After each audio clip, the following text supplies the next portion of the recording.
क्या होती है? गर्मी होती है। जैसे यहाँ पर हम मीथेन जलाते हैं, वैसे हमारे अंदर जब ऑक्सीजन जाती है तो कार्बोहाइड्रेट को जलाती है। किसको जलाती है? कार्बोहाइड्रेट। उससे ऊर्जा भी निकलती है, ऊष्मा भी निकलती है। तो ऊर्जा का उपयोग तो जैसे बोलने में, चालने में, खेलने में, कूदने में, बात करने में, इन सारी चीज़ों में लग जाता है ये। लेकिन साथ में शरीर में गर्मी भी उत्पन्न होती, ऊष्मा भी उत्पन्न होती, धीरे धीरे बाहर निकलती रहती है। तो कौन सी अभिक्रिया कहला गई? ऊष्माक्षेपी। क्यों कहला गई? क्योंकि ऊष्मा इससे निकलती है। तो श्वसन कैसी अभिक्रिया कहला गई? ऊष्माक्षेपी। कैसी अभिक्रिया कहला गई? ऊष्माक्षेपी। तो चलो यहाँ पर देखते हैं, हमारे शरीर में भोजन के पाचन से कोशिकाओं में ग्लूकोज एकत्रित हो जाता है ना। अब जो भी हम भोजन करते हैं, तो भोजन का पाचन का मतलब ये नहीं कि भोजन छोटे छोटे टुकड़ों में बन गया है। भोजन के पाचन का मतलब है कि उसको इतना टुकड़ा कर दें कि प्रोटीन अलग हो जाए, कार्बोहाइड्रेट अलग हो जाए, जो उसके जो पार्टिकल्स होते हैं यौगिक है, जिसको हमारा शरीर एब्जॉर्ब कर सकता है, वो क्या कहलाता है? भोजन का पाचन। भोजन को छोटा छोटा टुकड़ा पाचन नहीं कहलाता। पाचन समझ में आ गया? भोजन का पाचन क्या है?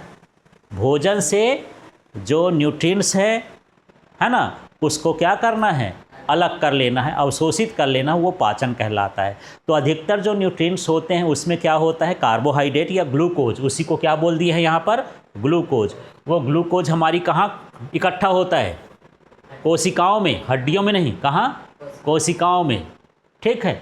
अब जो सांस से ली गई ऑक्सीजन से क्रिया करके कार्बन डाइऑक्साइड, जल, ऊष्मा और ऊर्जा उत्पन्न करता है, इस अभिक्रिया को क्या कहते हैं? श्वसन, है ना। तो जब मैं नाक से सांस खींचता हूँ, फेफड़े में गई, फेफड़े से वो खून के द्वारा कहाँ चली गई? कोशिकाओं में।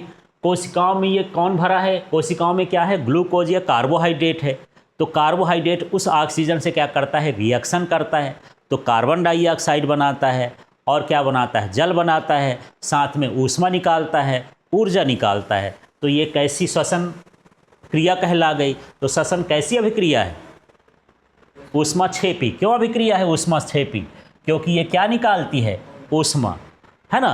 कभी देखो, कई लोग ऐसा चेक करते हैं, कोई आदमी यदि मर जाए तो उसके शरीर को छूते हैं, छूने के बाद बोलते हैं इसका शरीर ठंडा हो गया है। जो जिंदा आदमी है उसका शरीर गर्म होगा, और मरे आदमी का शरीर कैसा हो जाता है? ठंडा हो जाता है, क्योंकि वहाँ पर ये श्वसन की अभिक्रिया ही बंद हो जाती है, तो ऊष्मा उत्पन्न होना बंद हो जाती है।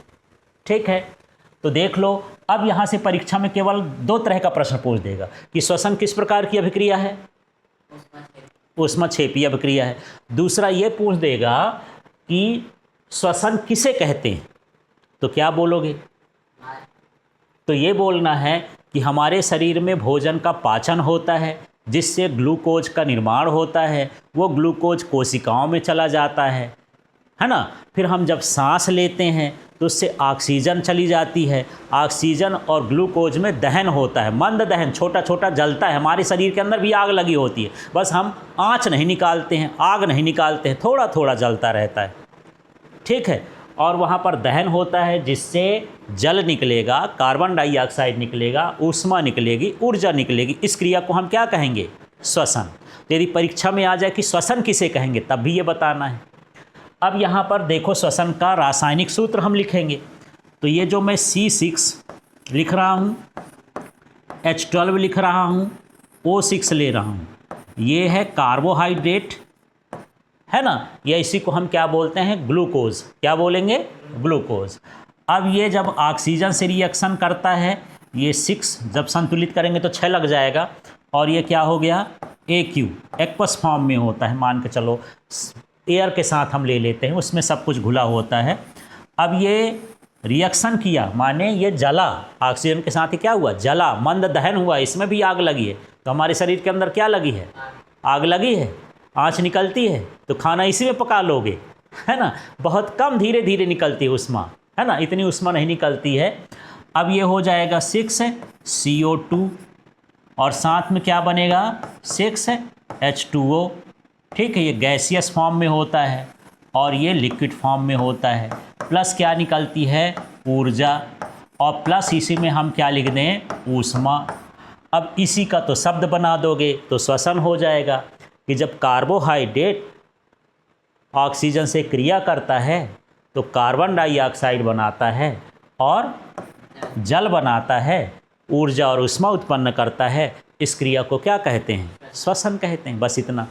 तो सूत्र से परिभाषा बनाओ तो सूत्र भी याद रहेगा और साथ में क्या याद रहेगा? परिभाषा भी याद रहेगी। सूत्र लिखना जरूरी होता है। तो याद हो गया? बताओ कैसे होगा सूत्र? C6H12O6 plus 6O2 equal to 6CO2 plus 6H2O और साथ में ऊष्मा प्लस ऊर्जा। ये जो है हम जब नाक से सांस छोड़ते हैं तो ये कार्बन डाइऑक्साइड और पानी है भाप के फॉर्म में बाहर निकल जाता है। ठीक है। हमारे शरीर में क्या बचती है? सिर्फ ऊर्जा और ऊष्मा। ऊष्मा भी धीरे धीरे शरीर से निकलती रहती है। ऊर्जा का उपयोग हम इसी तरह से पढ़ाने बताने में लगे रहते हैं। ठीक है। क्लियर हो गया?